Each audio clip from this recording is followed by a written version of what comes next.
ஹல்லேலூயா. சகோதரர்கள் பகுதியில் ஒருத்தர் வாசிக்கலாமா? கர்த்தாவே, யார் உம்முடைய கூடாரத்தில் தங்குவான்? யார் உம்முடைய பரிசுத்த பர்வதத்தில் வாசம் பண்ணுவான்? உத்தமனாய் நடந்து நீதியை நடப்பித்து மனதார சத்தியத்தை பேசுகிறவன் தானே. ஹல்லேலூயா. யாருக்கெல்லாம் பரலோகத்துக்கு போகணும்னு ஆசையா இருக்கு? பரலோகத்துக்கு போகணும்னு ஆசையெல்லாம் யாருக்கு இருக்கு? அட்சைக்கு இல்லையா? தூக்கலாமா வேண்டாமா? ஹல்லேலூயா. நாளைக்கே நீங்க போக மாட்டீங்க, ஆனா போவீங்க. பரலோகம் ஒன்று இருக்கு, நரகம் ஒன்று இருக்கு. யார் அவருடைய பரிசுத்த உம்முடைய கூடாரத்தில் தங்குவான்? யார் உம்முடைய பரிசுத்த பர்வதத்தில் வாசம் பண்ணுவான் அப்படின்னு சொல்லி ஒரு பெரிய கேள்வியை கேட்டுவிட்டு அடுத்த வசனத்தில் அதில் பதில் இருக்கிறது. என்ன சொல்ற? உத்தமமாய் நடந்து நீதி என்ன செய்து நடப்பித்து மனதார சத்தியத்தை பேசுகிறவன்.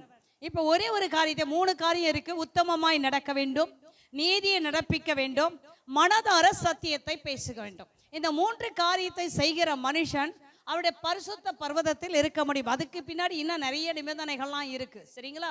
இதெல்லாம் செய்தாதான் ஒரு மனுஷனால என்ன செய்ய முடியும்? பரலோக ராஜ்யத்துக்கு போக வேண்டும். அதுக்கு கீழே உள்ளதையும் படிச்சுட்டு மறுபடியும் உத்தமத்தை குறித்து உங்கள் மத்தியில சொல்லி நான் கடந்து போகிறேன்.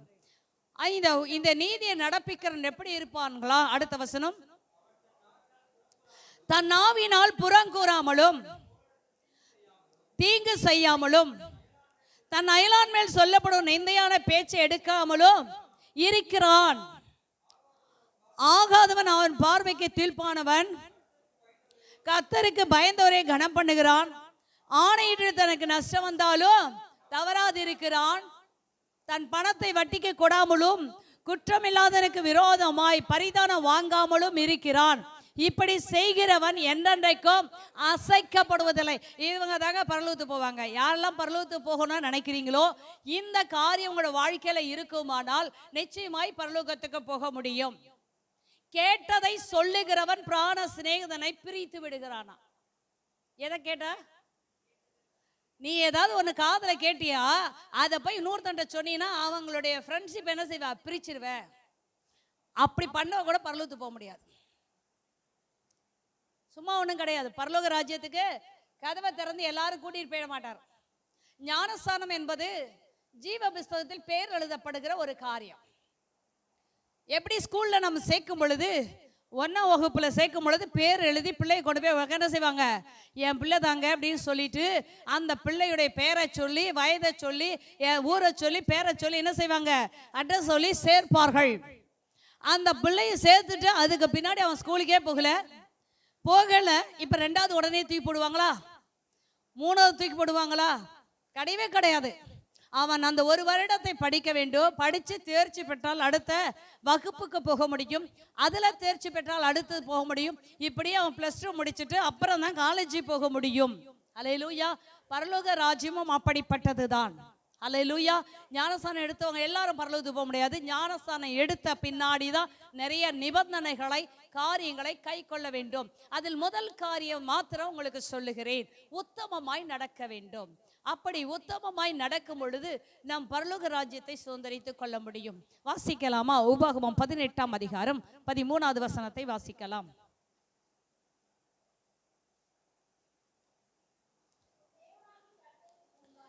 உன் தேவனாகிய கர்த்தருக்கு முன்பாக எப்படிங்க?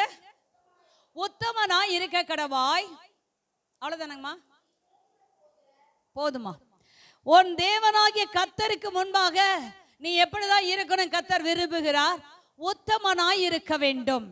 உன் தேவனாகிய கர்த்தருக்கு முன்பாக நீ உத்தமனாய் இரு என்று சொல்லி கர்த்தர் சொல்லுகிற இந்த வார்த்தையை நாம் கேட்கிறோம். வாசிக்கலாம். சங்கீதம் 18:25. 18:25. தயவுள்ளவனுக்கு நீர் தயவுள்ளவராகவும் உத்தமனுக்கு நீர் உத்தமராகவும் இருக்கிறார். ஹல்லேலூயா. தேவனுக்கு முன்பாக உத்தமனாய் ஒரு மனிதன் நடக்க வேண்டும்.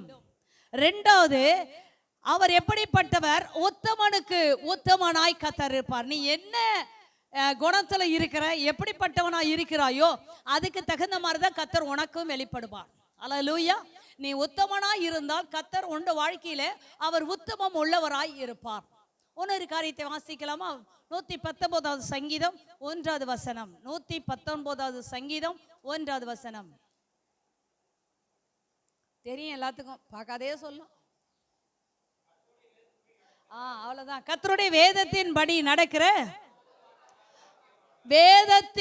நடக்கிற உத்தம மார்க்கத்தார் பாக்கியவான்கள். ஹல்லேலூயா. ஆண்டவருடைய வேதம் அழகாய் சொல்லுகிறது, நீ கர்த்தருக்கு முன்பாக உத்தமனாயிரு, உத்தமனுக்கு கர்த்தர் உத்தமனாய் இருப்பார். மூன்றாவது, வேதத்தின்படி நடக்கிற உத்தம மார்க்கத்தார் பாக்கியவான்கள். ஹல்லேலூயா. எதை நீங்க மனப்பாடம் பண்றீங்களோ இல்லையா, இந்த 3 வசனத்தை நீங்க மனப்பாடம் பண்ணி வைத்துக் கொள்ளுங்கள். அது மிகவும் உங்களோட வாழ்க்கைக்கு பிரயோஜனமாய் இருக்கிறது.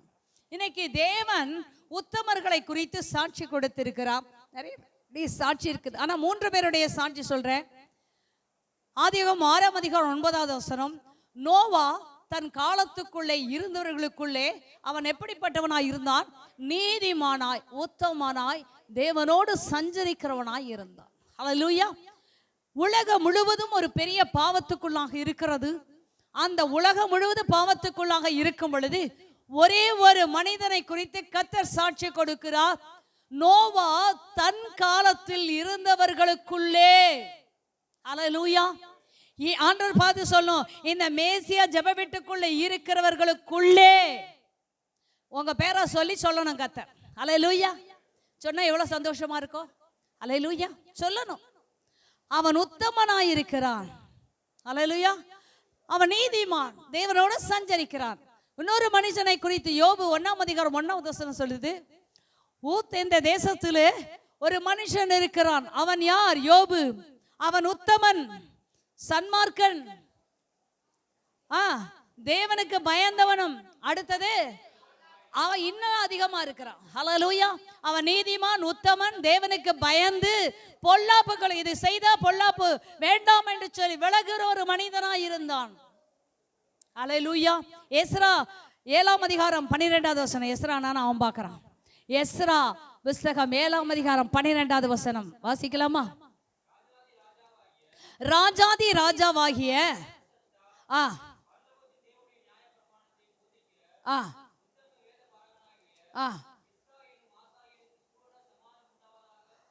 யாருங்க வாசிப்பா? மறுபடியும் வாசிப்பது ரொம்ப நல்லா இருக்கும்.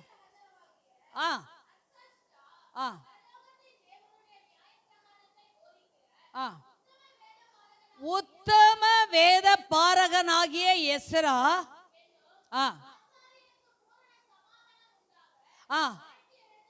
பாருங்க, ராஜா சொல்லுகிறாரு, ராஜாதி ராஜாவாகிய அவர் சொல்லுகிற ஒரு காரியம் என்னன்னா, உத்தம வேத பாரகனாகிய எஸ்ரா என்னும் ஆசாரியனுக்கு என்ன செய்ததாம்? பூரண சமாதானம் உண்டாக வாழ்த்தி எழுகிறது என்னவென்றால். இன்னொரு மனுஷன் சொல்றாங்க, அவர் யாரா? எஸ்ரா. வேதத்தின்படி நடக்கிற உத்தமர். அவர் ஆசாரியர். சும்மா வேத வசனம் சொல்லப்படவில்லை. எல்லாரும் போறாங்க, சர்ச்சைக்கு போறாங்க, போயிட்டு வரலாம் அப்படின்றவங்களுக்கு எல்லாம் பரலோக ராஜ்யம் கிடையாது. ஞானஸ்தானம் எடுத்துட்டு வீட்டுல உட்கார்ந்து இருக்கவங்களுக்கு எல்லாம் பரலோக ராஜ்யம் கிடையாது. வேதத்தை வாசிக்காதவங்களுக்கு பரலோக ராஜ்யம் கிடையாது. 1 மணி நேரம் கூட ஜெபிக்காதவங்களுக்கு பரலோக ராஜ்யம் கிடையாது. ஹல்லேலூயா. இன்னைக்கு எப்படி வாழ்ந்து கொண்டு இருக்கிறோம்? வேதத்தின்படி நடக்கிற உத்தமராகிய அந்த எஸ்ரா என்று எழுதப்படுகிறது. இதுக்கெல்லாம் நிறைய காரியங்களை நம்ம பேசலாம், ஆனால் நான் பேசல. ஹல்லேலூயா. எனக்கு உங்களுக்கு சொல்ல வருகிற ஒரு காரியம், ஹல்லேலூயா, ஒரே ஒரு மனுஷனை குறித்து உங்களுக்கு சொல்ல வேண்டும் என்று சொல்லி நினைக்கிறேன். அந்த மனுஷனை குறித்து, உங்களை குறித்தும் என்னை குறித்தும் நீ சாட்சி சொல்லாத. ஓ மனசாட்சி உன்னை சாட்சி சொல்லணும். அடுத்தது உன்னை நடத்துகிற ஊழியக்காரர் உன்னை குறித்து சாட்சி சொல்லணும். அடுத்தது தேவன் உன்னை குறித்து சாட்சி சொல்ல வேண்டும். அடுத்தது உன்னோடு இருக்கிற சபையார் சாட்சி சொல்ல வேண்டும். இதுதாங்க உத்தம வாழ்க்கை. நீங்க பாட்டுக்கு உத்தமர்கள் என்று சொல்லிக் கொள்ளலாம், நான் பரிசுத்தன் என்று சொல்லிக் கொள்ளலாம். ஒரு விசை இந்த ஆராதனையில வந்திருக்கன்னா நம்மை நாம் ஒரு கேள்வி கேட்போம், அல்லது அந்த கேள்விக்கு பதிலாய் மாறுவோம். கேள்வி கேட்பது மாத்திரமல்ல, நீங்களும் நானும் பதிலாய் மாற வேண்டும் என்று பரிசுத்த ஆவியானவர் விரும்புகிறார். ஹல்லேலூயா. வாசிக்கலாமா? என்னாகமம் 32ஆம் அதிகாரம் 11வது வசனம். 32:11. உத்தமமாய் என்னை பின்பற்றின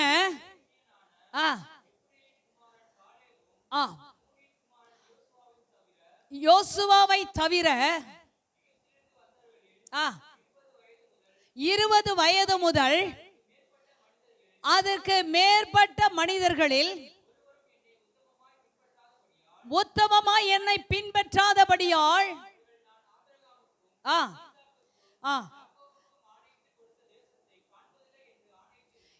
நல்லா தெரிந்து கொள்ளுங்கள். உத்தமமாய் என்னை பின்பற்றின யாருங்க? காலேப், யோசுவா தான். 2 பேர் மாத்திரம் என்னை உத்தமமாய் பின்பற்றி வந்திருக்கிறாங்க.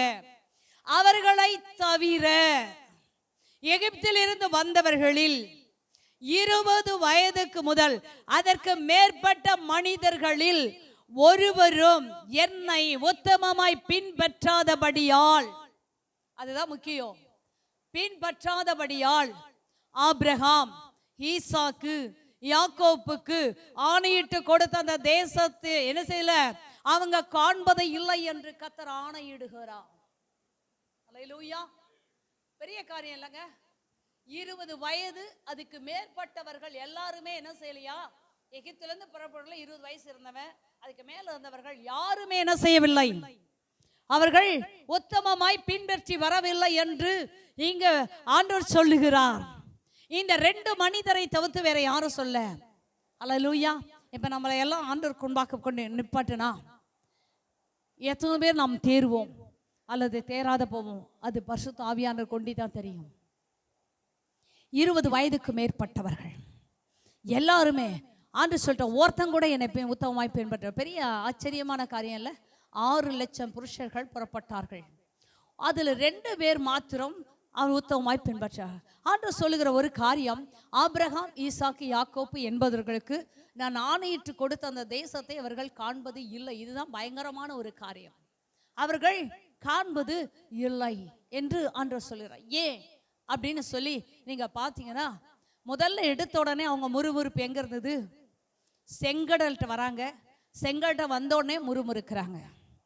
செங்கடலை பிளந்து ஆண்டவர் அணிச்ச உடனே மாறான்ற ஒரு இடம் வருது, அங்க முறுமுறுக்கிறாங்க. தண்ணி கசப்பா இருக்கு.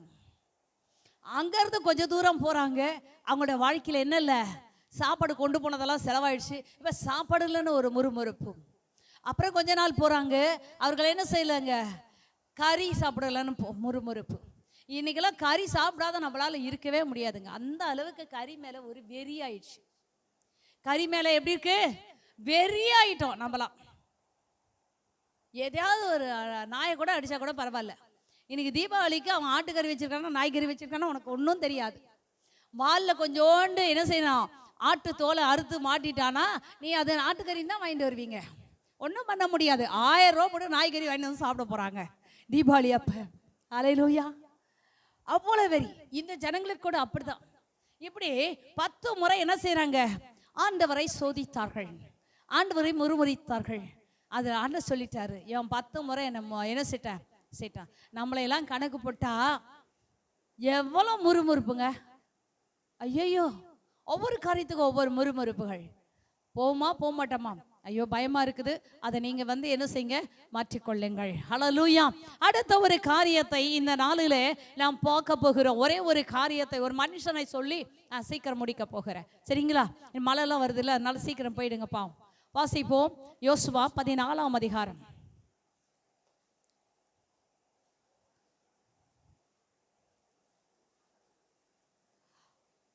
பதினாலாம் அதிகாரம் 9வது வசனத்தை வாசிக்கலாமா? அந்நாளிலே மோசே, நீ என் தேவனாகிய கர்த்தரை உத்தமமாய் பின்பற்றினபடியால் நீ கால் மிதித்த தேசம் உனக்கும் உன் பிள்ளைகளுக்கும். பாருங்க, இங்க ஒரு மனுஷனை குறித்து அழகாய் சொல்லுகிறார். 8வது வசனத்தை சேர்த்து வாசிங்கம்மா. ஆனாலும் என்னோட கூட வந்த என் சகோதரர் ஜனத்தின் இருதயத்தை கரைய பண்ணினார்கள், நானோ உத்தமமாய் பின்பற்றினேன். நான் அடுத்தது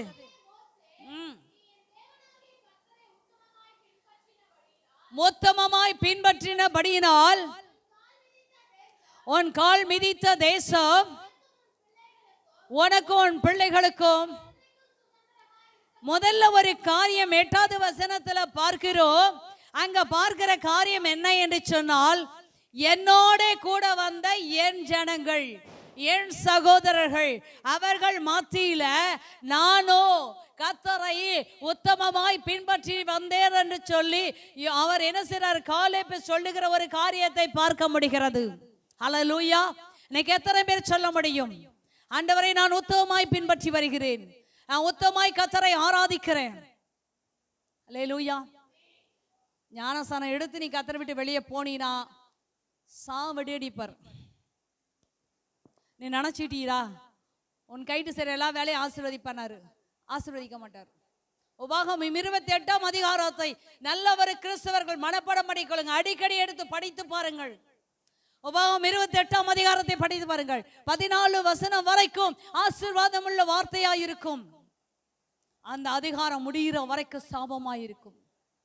இந்த கட்டளைகளை கை கொள்ளும்படி கவனமாய் இருக்கும் பொழுது இந்த ஆசீர்வாதம் எல்லாம் உன்மேல் வந்து பழிக்கும். நீ என்னைக்கு கர்த்தரை விட்டு விலகுறியா? என் மேல கோவத்துக்கு சபைக்கு வர மாட்டாங்க. என் மேல என்ன கோவம் உனக்கு? நான் சாட்சி கொடுக்கலன்னா பரல உன்னை ஏற்றுக்கொள்ளாது. என் விசுவாசியை பத்தி நான் கர்த்தரிட சாட்சி கொடுக்கணும். தெரிந்து கொள்ளுங்க, உன்னை நடத்துகிறவர்கள் அவர்கள் எப்படி இருக்கக்கூடாதா? உன்னை குறித்து சஞ்சலப்படக்கூடாது. வேதம் சொல்லிது, மன வேதனையோடு நடத்தக்கூடாது அப்படி சொல்லி வேதம் சொல்லுகிறது. அப்ப என்ன செய்ய வேண்டுமா? உன் மனசாட்சி உன்னை சாட்சி. நிறைய பேருக்கு அப்படிதான், இவங்களா ஏதாவது ஒரு காரியத்தை செய்வாங்க, அப்புறம் ஊழியக்கார குறை சொல்லுவாங்க. அன்று தராசுல தூக்கு நூல் அவர் கையில் இருக்குங்க. உன்னையும் நெருப்பாரு, என்னையும் நெருப்பாரு. இது எது சரி தவறு என்பதை கத்தர் பாப்பா. நீ மற்றவங்களை குற்றவாளி என்று திருக்கிற நீ இப்படி காட்டுறேன். நான் எதை விரல் காட்டுது? 3 விரல் என்னை காட்டுது. ஒரு விரல் மேலே தூக்கிட்டாலும் 3 விரல் என்னை தான் காட்டும். நீ பைபிளை எடுத்துட்டா பெருசல்ல, படிச்சுட்டா பெருசல்ல, சபைக்கு வந்தா பெருசல்ல, வாழணும். ஹல்லேலூயா. நீ சபைக்கு வரலன்னா, நான் ஒரு விசுவாசி இங்கே நம்ம சபையிலேருந்து போனாங்க. அவங்க என்னை கூப்பிட்டு அவங்க என்ன அவமரியாதை பண்ணிட்டு வெளியே போயிட்டாங்க. ஆனால் கடந்த நாட்கள் அவங்க சொல்லி சபையில் வந்து எல்லாரும் வெளியே போட்டோம், உனக்கு என்ன கவலை? நான் ஒரு நாளும் உன் வீட்டில் வந்து நிற்க மாட்டேன். போறவங்க போட்டோம், இங்க வராதவங்க பரலோகத்துக்கு நீ வரல போ. உன்னை நான் அங்கே போய் நட்டு வச்சேன், நீ பொழுங்க, நான் அங்கே கனி கொடுக்கல, உன்னை வெளியே போனா நீ என்ன பண்ணுவ? பரலோக ராஜ்யத்துக்கு போறா. பரலோக ராஜ்யத்துக்கு போறீங்க, நான் உன்னை நாட்டு வச்ச இடத்துல நீ இருந்து அவங்களுக்கு கனி கொடுக்கவில்லை சபைக்கு, நீ வெளியே போனா நீ என்ன பண்ண முடியும்? பரலோக ராஜ்யத்துல ஒண்ணுமே பண்ண முடியாது. அல்லேலூயா. இந்த காலேப் சொல்றாரு, என்னை கர்த்தர் என்ன செய்தாரு? ஆனா சொல்றனால இவங்க பெரியவங்களும் ஆயிட முடியாது. நீ எங்க ஓடினாலும் ஓடுகாலியா இருப்பேன், எங்கேயுமே நிலைச்சிருக்க முடியாது. போயிட்டேரு, நானா கவலைப்பட மாட்டேன். என்னை அழைச்சவர் கர்த்தர், என்னை நடத்துகிற கர்த்தர், என்னை ஊழியத்தை கொடுத்த கர்த்தர், இந்த சபை குறித்து நிறைய திட்டத்தை வைத்திருக்கிற கர்த்தர், இந்த இடத்துல தான் நான் இருக்கேன்னு சொல்றாரு. ஒருத்தர் அல்ல, 2 பேர் அல்ல. இந்த ஊழியத்தை அங்கீகரித்து கர்த்தர் என்னோடு இருந்து நடத்துகிறார் என்பது உண்மை என்பதை கடைசி நாட்களில் காண்பார்கள். உன்னை குத்தினவர்களும் காண்பார்கள். ஏதோ சொல்லுகிறது. நானும் பயப்படவே மாட்டேங்க. இந்த சலசலப்புகள்லாம் இந்த படம் காட்டு நரி அஞ்சவே அஞ்சாது. ஒருத்தர் என்கிட்ட ஒரு வார்த்தை சொன்னார், ஒரு ஊழியக்காரர். நான் ஒரு விதவை தனியா இருக்க ஒரு விதமாய் ஒரு பேசினார். ஒரே ஒரு காரியத்தை சொன்னேன், நீ சென்னை ஒரே வெட்டுனா 2ஆ போகும். நான் அப்படி கிடையாது. சேலம் பாதி, திருநெல்வேலி பாதி, ஒரே வெட்டில் 3ஆ போயிடுவேன். ஒரே வெட்டில் 3ஆ போயிடுவேன். புரியுதுங்களா? கர்த்தருக்காக வைராக்கி நிற்கணுங்க, உண்மையா இருக்கணுங்க, வாழணுங்க. நான்கிட்ட நிறைய தவறு இருக்குங்க, நான் ஆண்டோட்ட ஒப்புரவாயிடுவேன். நீ என்னைய பார்த்து நீ கெட்டு போயிட்டு தொலைஞ்சிடாத, மற்றவங்களை பார்த்து நீ கெட்டு போய் தொலைஞ்சிடாத. ஓ ஆத்துமாக்கு நீ உத்தரவாதி. உன்னை குறித்து நீ சாட்சி சொல்ல முடியுமா? கர்த்தருக்கு முன்பாக நான் நடக்கிறேன், நீ உன்னுடைய மனசாட்சி சொல்ல முடியுமா? ஆனா காலேப் சொல்லுற 6 லட்சம் புருஷர்கள் மத்தியில காலேப் ஒருத்தர் மாத்திரம் தைரியமாய் சொல்லுகிறான், நான் கர்த்தரை உத்தமமாய், என் ஜனங்கள், என் ஜனத்தின் மத்தியில, இனத்தார் மத்தியில நான் உத்தமமாய் வருகிறேன் என்று சொல்லுகிறான். இன்னைக்கு உன் மனசாட்சி முதலாவது சாட்சி கொடுக்க வேண்டும். 2வது ஒரு காரியத்துக்கு நான் கடந்து போகிறேன். ஹல்லேலூயா. அதில் 9வது வசனம் மறுபடியும் வாசிங்கம்மா. அந்நாளிலே ஆ இப்ப இவர் சொல்லிட்டாரு, நான் உத்தமமாய் கர்த்தரை பின்பற்றி வந்தேன்னு சொல்றாரு. இரண்டாவது ஒரு காரியத்தை சொல்லுகிறாரு. என்ன சொல்லுகிறாரு? மோசே சொல்லுகிற ஒரு காரியம், அந்நாளிலே மோசே, என் தேவனாகிய கர்த்தரை நீ உத்தமமாய் பின்பற்றி வந்தபடியால் நீ கால் மிதித்த அந்த தேசத்தை உனக்கும் உன் பிள்ளைகளுக்கும் என்றென்றைக்கும் சுதந்திரமாய் சுதந்திரமாய் இருக்க கடவுது என்று ஆணையிட்டார். இன்னைக்கு நீ உத்தமமாய் நடந்தால் உன் பிள்ளைகளின் பிள்ளைகளுக்கும் அந்த ஆசீர்வாதத்தை கர்த்தர் கொடுப்பார். அல்லேலூயா. பிள்ளைகளின் பிள்ளைகளுக்கு கர்த்தர். ஆனா எனக்கு ஒரு பெரிய வருத்தம் என்ன இருந்துச்சுன்னா, இந்த மோசே இஸ்ரவேல் ஜனங்களை கர்த்தர் வழி நடத்தி வந்தார். எவ்வளவு கஷ்டங்கள். சாதாரணமா இந்த குட்டி சபையை வச்சு மேய்க்க முடியல. ஆனா 6 லட்சம் புருஷரை வச்சு மேய்க்கிறது சாதாரண காரியமா? மனைவி பிள்ளைகளை வச்சு. ஆண்டவரே சொல்றாரு, என் மோசே வந்து எப்படி சாந்த குணம் உள்ளவர்னு சொல்றாரு. ஆண்டவர் சொல்றாரு இந்த சாந்த குணம் உள்ளவர். ஆனா அவர் கூட கானானை பார்த்தாரு, போக முடியல. புரியுதுங்களா? யாரையும் கர்த்தர் விட்டு ஊழியக்காரன் இருந்தாலும் எங்களையும் அது ஆண்டவர் விட்டு வைக்க மாட்டார். யாரா இருந்தாலும் சரி. ஆசாரிய ஊழியம் செய்த ஆரோன் கூட ஒரே ஒரு தவறு பண்ணினால அவனும் கானானை பார்க்க முடியல. இவராச்சும் பார்த்தாரு, அவர் பார்க்கவே இல்லை. புரியுதுங்களா? அதுக்குள்ள கர்த்தர் எடுத்துக்கொண்டார். ஆனால் காலேபை குறித்து மோசே சொல்லுகிறாரு, நீ என் தேவனாகிய கர்த்தரை நீ உத்தமமாய் பின்பற்றி வந்தபடியினால கர்த்தர் உனக்கும் அந்த தேசத்தை தருவார், உன் பிள்ளைகளின் பிள்ளைகளும் அதை என்ன செய்வார்கள்? சுதந்திரித்துக் கொள்வார்கள் என்று சொல்லி. இன்னைக்கு ஊழியக்கார் சாட்சி கொடுக்கிற அளவுக்கு நம்முடைய வாழ்க்கை இருக்கிறதா? ஒரு கேள்விக்குறி. அதுல பதில் நீங்க எழுத வேண்டும். பதில் நீங்க எழுதி கொள்ள வேண்டும். என் ஊழியக்காரர் என்னை குறித்து சாட்சி கொடுக்க வேண்டும். மோசே 6 லட்சம் பேரை சொல்லல, ஒரே ஒரு மனிதனை பார்த்து கர்த்தர் சொல்றாரு, நீ மிதித்து வந்த அந்த தேசத்தை உனக்கு உன் பிள்ளைகளுக்கு தருவேன். இன்னைக்கு யோசித்து பாருங்க, என்னை குறித்து நானே கேள்வி கேட்டுக்கொள்ளணும். கேட்கும் பொழுதுதான் அதுக்குரிய பதிலை நான் பெற்றுக்கொள்ள முடியும் என்று சொல்லி வேதம் சொல்லுகிறது. ஹல்லேலூயா. அடுத்த காரியத்தை நான் வாசிப்போமா? அடுத்த வசனமே வாசிங்கம்மா.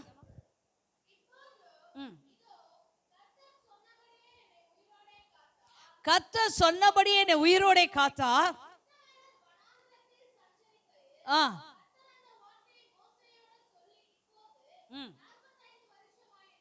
45 வருஷம் ஆயிற்று. இன்று நான் 85 வயதுள்ளவன். அல்லேலூயா. இப்ப காலேபுக்கு எத்தனை வயசு? 85 வயது. அடுத்தது, மோசே என்னை அனுப்புகிற நாளில் எனக்கு இருந்த அதே பலன் நாள் வரைக்கும் எனக்கு இருக்கிறது. யுத்தத்துக்கு போக்குவரத்துமா இருக்கிறதற்கு அப்பொழுது இருந்த பலன் இப்பொழுதும் எனக்கு இருக்கிறது.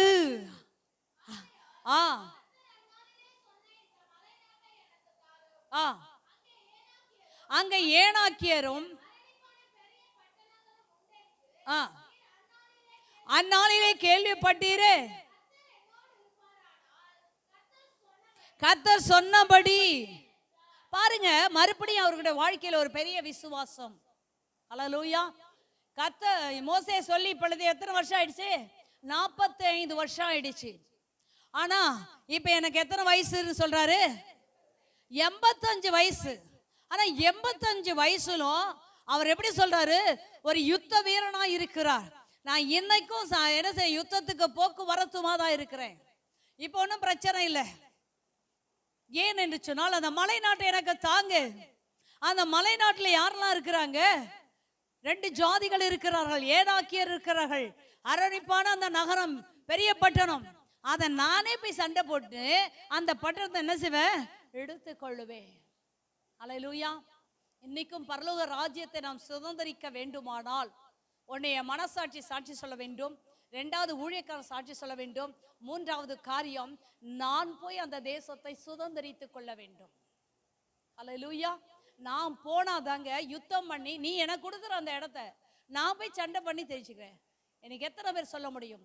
உன்னை கர்த்தர் இடத்துல இயேசு நல்லவர் என்று சொல்லி உன்னை வழி நடத்தி உனக்கு ஞானஸ்தானத்தை கொடுத்து ஒரு சத்தியத்தை சொல்லி கொடுத்து வளர்க்குறோம். அவ்வளவுதான் எங்களால் முடியும்.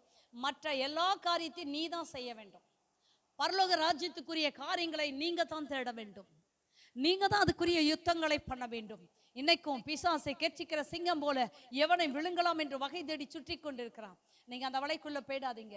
கர்த்தருடைய சிரட்டைகளுக்குள் வருவீர்களானால் கர்த்தருடைய பாதுகாப்பு இருக்கும். இல்லையென்றால் பிசாசு கொள்ளை கொண்டு போய் விடுவான். அல்லேலூயா. இங்க பார்க்கிறோம். இன்னைக்கு மூன்றாவது ஒரு சாட்சியை குறித்து வேதம் அழகாய் சொல்லுகிறது. நம்ம வாசிக்கலாம் 13வது வசனம். அப்பொழுது யோசுவா காலேபை ஆசீர்வதித்து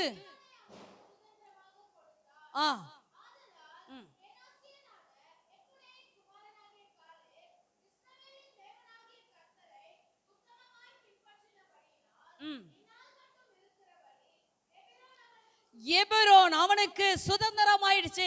இப்ப மூணாவது சாட்சி கொடுக்கிறார். உடன் ஊழியக்காரன் மோசேக்கு அடுத்தபடியாக யோசுவா என்ன செய்யறாரு? தலைமை தாங்கி இஸ்ரவேல் ஜனங்களை நடத்தி கொண்டு போகிறார். அந்த இஸ்ரவேல் ஜனங்களை அவன் நடத்தி கொண்டு போகும் பொழுது இப்ப அவர் சொல்றாரு, அவர் சொல்லுகிற ஒரு காரியம் என்னன்னா, இப்பொழுதும் யோசுவா எபிரோனின் குமாரனாகிய காலேபை என்ன செய்யறாரு? யோசுவா உடன் ஊழியக்காரர் அவரும் தான் என்ன செய்தாங்க? அந்த கானான் தேசத்தை சுற்றி பார்க்க போனாங்க. ஆனால் இந்த யோசுவா மோசேக்கு அடுத்த ஸ்தானத்தில் உயர்த்தப்பட்டு விட்டார். இவர் யுத்தத்துக்கு போனோம். இவர் தான் என்ன செய்ய வேண்டும்? கானான் தேசத்தை பங்கிட்டு கொடுக்க வேண்டும். ஒரு பெரிய பொறுப்பு இருக்கிறது. ஊழியக்காரருக்கு அடுத்த ஸ்தானத்துல யார் இருக்காங்கன்னா, மூத்த விசுவாசிகள் இருக்கிறார்கள். இப்ப அந்த விசுவாசிகள் ஒவ்வொரு பிள்ளைகளை குறித்து சாட்சி கொடுக்க வேண்டும். இந்த சபையில் இருக்க மூத்த விசுவாசிகள் மற்றவர்களை குறித்து, கீழே இருக்க வாலிப பிள்ளைகளை குறித்து, மற்ற சகோதரர்களை குறித்து, சகோதரிகளை குறித்து அவங்க சாட்சி சொல்ல வேண்டும். இப்ப உடன் ஊழியக்காராய் மாறினதான இந்த யோசுவா அவரை பார்த்து சொல்றாரு, இந்த காலேப் உத்தமமாய் பின்பற்றி வந்தபடினால் எபிரோனை அவனுக்கு சொந்தமாக கர்த்தர் கொடுக்கிறேன் என்று சொல்லுகிறார். அல்லேலூயா. இன்னைக்கு பரலோக ராஜ்யத்தை சுதந்தரிக்க வேண்டுமானால் சாட்சி முக்கியம். சாட்சி முக்கியம். அல்லேலூயா. வேத வசனம் நம்ம என்ன செய்வோம்? நம்மோடு ஒப்பிட்டு பார்க்கக்கூடியதாக இருக்கிறது. ஏதோ ஞாயிற்றுக்கிழமை வருகிறோம், சபைக்கு வருகிறோம், சத்தியத்தை கேட்கிறோம், சூப்பர் சூப்பர் சூப்பர், இன்னைக்கு மெசேஜ் சூப்பர், அப்படி அடிச்சு தூக்கிட்டீங்க. அடிச்சு தூக்கலாம் கூடாதுங்க, மாத்தணுங்க. உன் இருதயம் மாற்றப்படணும். அடிச்சு தூக்குறதெல்லாம் பெருசாலாம் கிடையாது. இன்னைக்கு அடிச்சு தூக்குற ஊழியம் இருக்குது, மெசேஜ் இருக்கு, ஆறுதல் படுத்துகிற மெசேஜ் இருக்கு, காயம் கட்டுகிற இது இருக்கு. ஐயோ அங்கே போனால் அப்படியே என் மனசெல்லாம் அப்படியே என்ன செய்யுது? குளிர்ந்து படுது. குளிர்ந்து போகிறதெல்லாம் பெருசு கிடையாதுங்க. கண்டித்து உணர்த்துனுங்க. தகப்பன் சிற்றியா அந்த புத்திரன் உண்டோ என்று சொல்லியிருக்கிறது. ஆலயத்துக்கு வருகிற அன்பு நிறைந்த வார்த்தையும் வேணும், ஆறுதல் நிறைந்த வார்த்தையும் வேணும், அதை கண்டித்து உணர்த்துகிற வார்த்தைகளும் வேண்டும். அல்லேலூயா. இன்னைக்கு நம்முடைய வாழ்க்கையில சாட்சி கொடுக்கிற உடன் ஊழியக்காரர் உத்தமமாய் பின்பற்றி வந்தபடினால் எபிரோன் அவனுக்கு சொந்தமாய் இருக்கும். இன்னைக்கு நம்மை குறித்து சாட்சி சொல்ல முடியுமா? ஒரு வாலிபனை குறித்து ஒரு மூத்த சகோதரர் எங்க சபைக்கு வருகிற யாரு சகோதரனை விட்டுருங்க, இந்த அம்மாவை பிடிக்கலாம், வினிய குறித்து நல்ல சாட்சி கொடுக்கணும். அது லூசு, அவன் இல்லம்மா, நான் சும்மா சொல்றேன், அது லூசு, அது எந்த நேரத்தில் எது செய்யணும் தெரியாது, அது ஒழுங்கா ஜெபம் பண்ண தெரியாது, ஒழுங்கா பைபிள் படிக்க தெரியாது. ஏன்னா அவளை சொல்லிட்டா பிரச்சனை இல்லை, நான் அப்படி சமாதானப்படுத்திக்குவேன். உங்களை கோவிச்சுக்குவீங்க, அதுக்காக அவளை சொல்றேன். அவள் என்ன அடித்தாலும் நல்லவ அடி வாங்குவா என்கிட்ட. அப்ப என்ன யோசிச்சு பாருங்க, நான் அடிச்சா வாங்கிக்குவா. அப்ப நல்லா ஜெபம் பண்றா, நல்லா பைபிள் படிக்கிறா, நல்ல சாட்சி உள்ள பிள்ளை, நல்ல ஒழுக்கம் உள்ள பிள்ளை, நல்ல கீழ்ப்படுதல் உள்ள பிள்ளை, குணசாலியான ஸ்திரீ. அதுக்கு நாளை கல்யாணம் பண்ணி வச்சா நல்லா வாழும், வேலைக்கு போனா நல்லா ஒழுங்கா வேலை செய்யும், வீட்டில் நல்லா வேலை செய்யும், சபையில வந்தா நல்லா வேலை செய்யும் அப்படின்னு நான் சாட்சி கொடுக்கணும். அடுத்து யார் சாட்சி கொண்டணும்? மேலே உட்காந்துருவேன். அவள் என்ன செய்தாலும் அவள் செய்யலன்னு சொல்லி சொன்னா அவளுக்கு என்ன இருக்கும்? சீப்பா என்ன சொல்லிட்டீங்களா, நான் நாளையிலேருந்து செய்யவே மாட்டேன், என்னையவே நான் தான் இந்த சபையில் வந்து ஒழுங்காக வேலை செய்துட்டு இருக்கேன், நைட்டே வந்து படுத்து நான் ஊழியம் செய்திருக்கேன், இதை என்ன வேலை செய்யலை, சேர்த்து ஒழுங்காக செய்யலைன்னு சொல்லி என்னை குறை சொல்கிறீங்களேன்னு சொல்லிட்டு அடுத்து தூக்கி கடாசிட்டு போயிட்டானா அப்படிலாம் யாரும் பண்ணிடாதீங்க, அவள் ஒழுங்காக தான் பண்ணிட்டு இருக்கா, நீங்கள் நின்று பாருங்க அவள் எப்படி பண்ணுறான்னு சொல்லிட்டு அவள் கோச்சிட்டு போயிட்டானா அப்புறம் எனக்கு ஆள் இல்லாத போயிடும். அல்லேலூயா. உடன் ஊழியக்காரர் சாட்சி கொடுக்குறா, நீங்கள் சாட்சி கொடுக்கணுங்க. அந்த அளவுக்கு என் வாழ்க்கை இருக்குதா பரிசோதனை பண்ணி பாருங்க.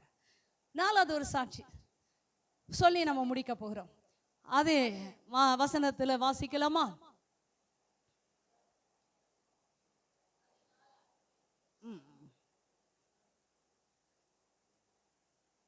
என்னாகமம் 14:24.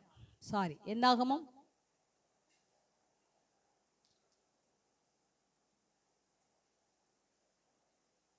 14:24. அவன் வேறே ஆவியை உடையவனாய் இருக்கிறபடியால், உத்தமமாய் என்னை பின்பற்றி வந்தபடியால், உன்னை சேர பண்ணின என்னுடைய தாசனாகிய காலேப்பு வேறே ஆவியை உடையவனாய் இருக்கிறான். அல்லேலூயா. இது யார் கொடுக்கிற சாட்சிங்க? என் ஆண்டவராகிய கர்த்தர் கொடுக்கிற சாட்சி. ஒன்னு, முதல்ல ஓ மனசாட்சி சாட்சி சொல்ல வேண்டும். இரண்டாவது, சபையின் மேய்ப்பர் சாட்சி கொடுக்க வேண்டும். மூன்றாவது, உடன் ஊழியன் உன்னோடு வாழுகிறவர்கள், உன்னோடு நடக்கிறவர்கள் சாட்சி கொடுக்க வேண்டும். இதுவா? இது பொல்லாததுங்க, கலகம் பிடிச்சதுங்க. ஒரு குடும்பத்தை நாளாக்கிடுங்க.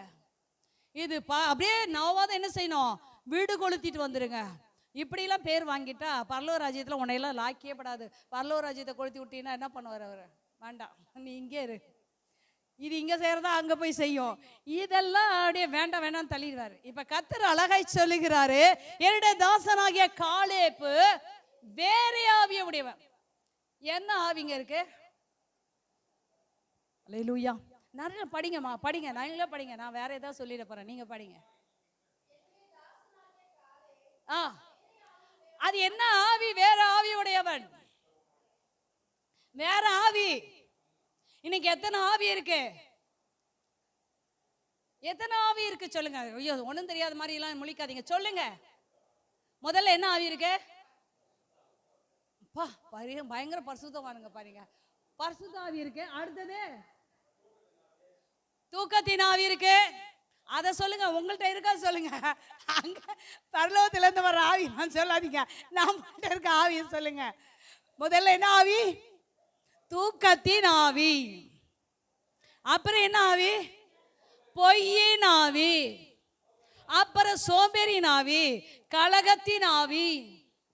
அப்புறம் என்ன ஆவி? கோபத்தின் ஆவி. அவங்க சொல்லிட்டாங்க சண்டையின் ஆவி. நிறைய பொல்லாத ஆவிகள் இருக்கு. நீங்க ஒரு பேப்பர் எடுத்து கொஞ்சம் எழுதி பாருங்களேன். உங்களுக்கு தெரியலன்னா எஸ்ரேட்ட கிடப்பா, நீங்க சொல்லு. அவங்க சொல்லுவாங்க, டேனிட்ட கிளி, அவனுக்கு என்ன ஆவி தெரியும்? அப்படியே லைனாக எழுதி அடுத்த வாரம் கொண்டாந்துட்டாங்க. இப்படி இவங்களை எழுதிட்டோம். இவங்கள்ட்டெல்லாம் என்ன ஆவி இருக்கோ ஒருத்தரையும் கேட்டீங்கன்னா ஷேர் பண்ணிடுவாங்க. அவங்கள்ட்ட என்ன ஆவி இருக்குன்னு ஷேர் பண்ண. நீங்க சொல்லிடுங்க, என்கிட்டலாம் இந்த ஆவி இருக்கு, இதெல்லாம் எழுதிட்டேன், வேற ஆவி ஏதாவது இருக்கான்னு சொல்லு. அவங்க உள்ளத்தின் நிறைவு வாய் பேசும், நீ எழுதிடலாம். அல்லேலூயா. இத்தனை ஆவி இருக்கு. ஆனா காலேபுக்கு மாத்திரம் வேற ஆவி இருக்கிறது. அது என்ன ஆவி? பரிசுத்த ஆவி. முதல் சொன்ன வண்ணமாய் பரிசுத்த ஆவி. அப்போஸ்தலர் 1:8 சொல்லுகிறது, பரிசுத்த ஆவி உங்களிடத்தில் வரும் பொழுது, கவனிங்க, அப்போஸ்தலர் 1:8 பரிசுத்த ஆவி உங்களிடத்தில் வரும் பொழுது நீங்கள் பலன் அடைவீர்கள். அப்புறம் எருசலேமிலும் யூதேயாவிலும் சமாரியாவிலும் பூமியின் கடைசி வரையும் எனக்கு சாட்சிகளாக இருப்பீர்கள். அதுதான் முதல்ல சொன்ன பரிசுத்த ஆவி. இந்த ஆவி யாருக்குள்ள இருந்தது? காலேபுக்குள்ள இருந்தபடினால்தான் அவன் எல்லா இடத்திலுமே அவன் சாட்சியாய் வாழ முடிகிறது. எருசலேமில் இருந்தாலும் சாட்சி, யூதேயாவில் இருந்தாலும் சாட்சி, சமாரியாவில் இருந்தாலும் சாட்சி, பூமியின் கடைசி வரை நீ எங்க இருந்தாலும் அவங்களோட வாழ்க்கையில சாட்சி மாறவே முடியாதுங்க. அல்லேலூயா. எந்த இடத்துல கம்பெனி போனாலும் ஒரே ஆவியா, நல்ல ஆவியா இருப்பாங்க. அப்புறம் ஊருக்கு போனாலும் ஒரே ஆவிதான். தீபாவளிக்கு சொந்தக்காரங்க கூப்பிட்டாலும் ஒரே ஆவியா தான் இருக்கும். எங்க போனாலும் கர்த்தருடைய ஆவி பெற்றவன் வேறு பிரிக்கப்பட்டவனாய் வாழ்வார்கள். அல்லேலூயா. இவன் வேற ஆவியை உடையவன். அதனாலதான் கர்த்தர் அழகாய் அவரை குறித்து சொல்கிறாரு, வேற ஆவியுடையவனாய் இருக்கிறபடியினால், உத்தமமாய் என்னை பின்பற்றி வந்தபடியினாலும். அவன் என்ன ஆவி இருக்கு? பரிசுத்த ஆவி இருக்கிறது. பரிசுத்த ஆவியோடு கூட அவருடைய வாழ்க்கையில உத்தமம் இருக்கிறது. இந்த உத்தமமாய் என்னை பின்பற்றி வந்தபடினால் கர்த்தர் சொல்கிறார், அவன் போய் வந்த தேசத்திலே அவனை என்ன செய்வேன்? நான் சேர பண்ணுவேன். அவன் சந்ததியார் அதை என்ன செய்வார்கள்? சுதந்தரித்துக் கொள்வார்கள். மூன்றாவது கத்தர் கொடுக்க, நாலாவது கத்தர் கொடுக்கிற சாட்சி. முதல் சாட்சி என்ன சாட்சி? முதல் சாட்சி, முதல் சாட்சி மனசாட்சி. அதை சொல்லுங்க, அதை தான் நான் கேட்கிறேன். இரண்டாவது சாட்சி மோசேயின் சாட்சி. மூன்றாவது சாட்சி யோசுவாவின் சாட்சி, உடன் ஊழியரின் சாட்சி. நாலாவது ஒரு சாட்சி கத்தர் கொடுக்கிற சாட்சி. அல்லேலூயா. பரலோகத்தில் சாட்சி இடுகிறவர்கள் யார் அப்படின்னு சொல்லி நான் அதை எடுக்கல. நான் இப்ப ஞாபகம் சொல்லுகிறேன். வெளிப்படுத்துற விசேஷத்துக்கு நேராய் திருப்பிக் கொள்ளுங்கள். எடுத்தவர்கள் படிக்கலாம். பரலோகத்தில் சாட்சி இடுகிறவர்கள் மூவர் என்று சொல்லி இருக்கிறது. வாசிக்கலாமா?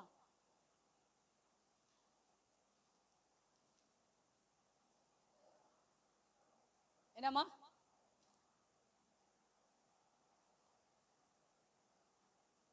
எடுத்தவங்க வாசிங்க. பரலோகத்தில் சாட்சி இடுகிறவர்கள் மூவர்னு சொல்லி போட்டிருக்கோம்.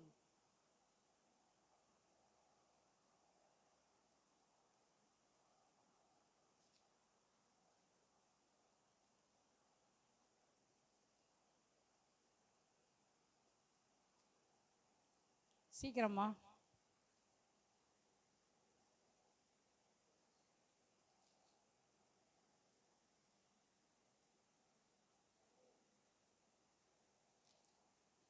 படிக்கவே இல்லையாட்டிருக்கு, அதனால தான் தெரில.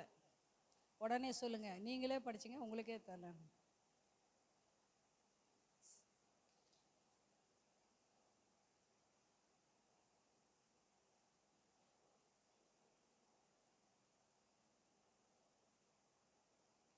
வாசிக்கலாமா? ஒரு காரியத்தை வாசிக்கலாமா? 19ஆம் அதிகாரம் 13வது வசனத்தை வாசிங்க. அதுக்கு பின்னாடி நான் எடுத்துறத.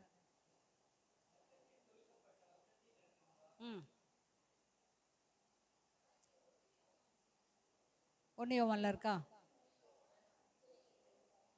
ஒன்னியோவான் படி படி. பரலோகத்தில் சாட்சியிடுகிற மூவர் பிதா, வார்த்தை. அங்க சாட்சியிடுகிறவர்கள் மூவர். அவங்க யாருங்க? பிதா, பரிசுத்த ஆவியானவர். அடுத்த வசனம். பூலோகத்திலே சாட்சியிடுகிறவர்கள் மூன்று: ஆவி, ஜலம், ரத்தம். இந்த மூணு என்ன செய்து மனுஷனுக்கு சாட்சி கொடுக்கிறது. ஹல்லேலூயா. அடுத்த வசனம்.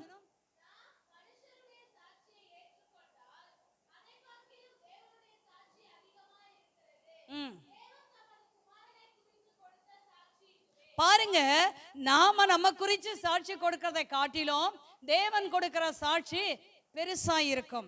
அதை வெளிப்படுத்தல் 19ஆம் அதிகாரம் 13வது வசனத்துல வாசிக்கலாமா? 10ல இருந்தே வாசிங்கம்மா. 10ல இருந்தே வாசிங்க.